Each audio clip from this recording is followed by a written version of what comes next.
Aujourd'hui, on va parler de l'AdRank et du Quality Score, deux éléments essentiels au sein de Google Ads et encore beaucoup confondus de tous.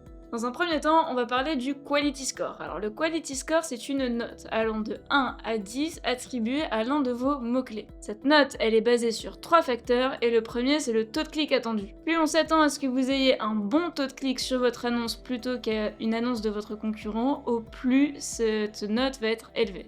Le deuxième critère, c'est la pertinence de l'annonce. Ici, Google veut tout simplement s'assurer que le mot-clé est pertinent avec le contenu au sein de votre annonce et donc c'est ce qu'il va vérifier. Et enfin, le dernier critère d'attribution sur la note de votre Quality Score, c'est l'expérience sur la page de destination. Au plus Google arrive à facilement naviguer sur votre page de destination, aussi bien en version mobile qu'ordinateur, au plus votre note sera élevée. Finalement, c'est un peu le parcours de votre utilisateur. Dans un premier temps, il va voir votre annonce, il va cliquer dessus, donc ça va déterminer votre taux de clic.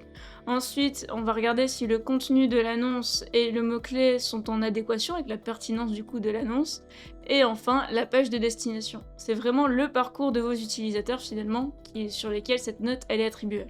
Pourquoi le Quality Score est si important? C'est parce qu'en fait c'est vraiment lié à l'utilisateur et son expérience au global sur la plateforme, que Google a quand même tendance à insister énormément dessus. Et pour vous ça a quand même un avantage assez majeur et assez clé parce que ça peut vous permettre de faire baisser vos CPC. L'autre avantage aussi, et pas des moindres, c'est que ça peut aussi vous permettre de mieux vous positionner au sein de moteurs de recherche. Si je résume, plus le Quality Score est élevé, moins vous payez cher votre clic pour une meilleure visibilité. On va passer maintenant à l'AdRank. L'AdRank, lui, va déterminer la position à laquelle vous allez apparaître au sein d'une recherche. Et c'est à ce moment-là qu'on a quand même tendance à confondre le Quality Score et l'AdRank parce que le Quality Score est utilisé pour calculer l'AdRank. La formule, elle est très simple. C'est le montant de votre enchère maximale multiplié par votre Quality Score. L'AdRank, il est très important parce que déjà dans un premier temps, il va déterminer la position à laquelle vous allez apparaître, mais surtout si oui ou non vous allez apparaître au sein du moteur de recherche. Un AdRank élevé signifie une meilleure position au sein de Google Ads,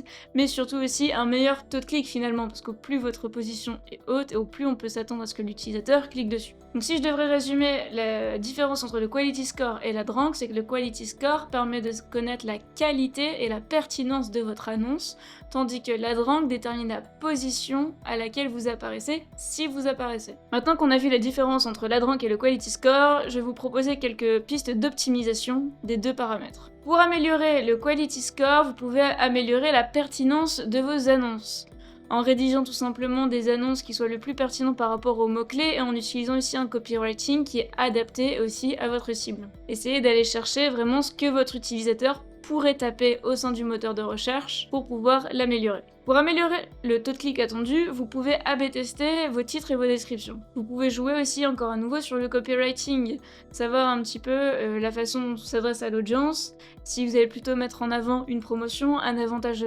compétitif, ou d'autres paramètres. Ça, c'est vraiment à vous d'aller chercher et tester qu'est-ce qui permet d'améliorer le taux de clic. Ce que vous pouvez faire aussi, c'est d'inciter clairement à l'action et d'inciter surtout là au clic. Et le dernier élément pour améliorer du coup votre Quality Score, ça va être tout le travail sur la page de destination. Assurez-vous que votre page de destination, elle charge rapidement, que les textes et que les images soient suffisamment optimisés et qu'on incite encore une fois à l'action. Ça là-dessus, il y a tout un pan maintenant sur le Conversion Rate Optimization qui se développe de plus en plus et qui va vraiment porter vos canaux marketing vers le haut et la performance. Et ce sont des éléments à pas négliger. Et donc pour optimiser l'AdRank, donc déjà il y a tout le travail sur l'optimisation du Quality Score, puisque le Quality Score, je le rappelle, est utilisé pour calculer l'AdRank, et après ça va vraiment être sur l'enchère. Et donc là, vous allez devoir jouer avec votre enchère. Savoir déjà quel type de campagne correspond le mieux à ce que vous voulez. Parfois, une campagne Performance Max n'est pas aussi efficace qu'une campagne Standard Shopping. Et donc déjà là, c'est des choses que vous allez devoir mesurer et encore une fois A/B tester.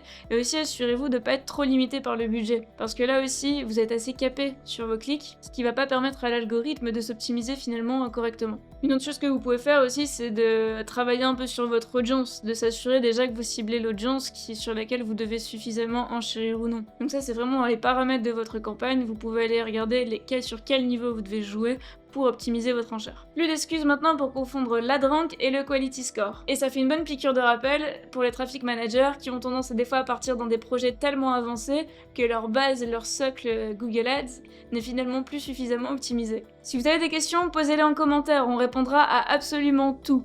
Et si vous souhaitez d'autres vidéos sur les optimisations Google Ads, ça se passe juste ici. Et on se retrouve très bientôt pour une prochaine vidéo.